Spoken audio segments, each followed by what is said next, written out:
I went through it. Now they say I'm immune. I feel so powerful. I'll walk into that audience.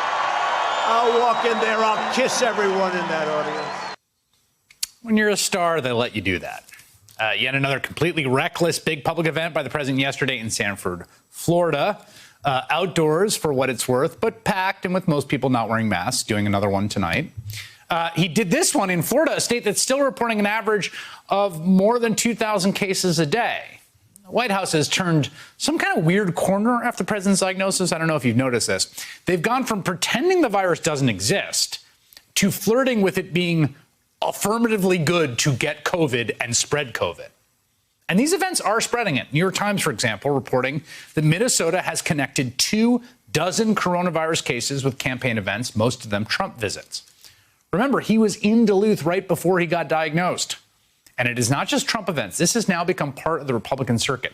This was a Columbus Day event in Philadelphia with 76-year-old Rudy Giuliani yesterday, much of it in a packed room where some people were not wearing masks. An event with the Trump campaign surrogate told the adoring crowd that people don't die of this disease anymore. People don't die of this disease anymore. No, they don't. Young people don't die at all. Right. Middle-aged people die very little. And even elderly people have only a 1% chance to die. Olivia Nuzzi of New York Magazine reporting on site that a police officer outside the Trump campaign office said the event was in violation of the city mandate and that he, a police officer, refused to go in, prompting Nuzzi to tweet, quote, "It truly feels like the Trump campaign is trying to kill its own voters." NBC News White House correspondent Jeff Bennett has seen this firsthand as well. He joins us from Florida right now, where he was covering a much safer Biden event.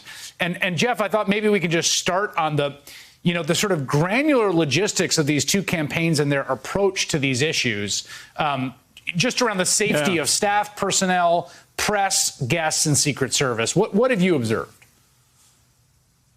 Well, I'll tell you what, Chris, covering Trump campaign rallies and during this era of coronavirus has always had sort of a surreal aspect to it, because we cover this pandemic day in and day out, minute by minute. And stepping into these rallies, you step into an environment where people willfully act as if this pandemic isn't a real thing.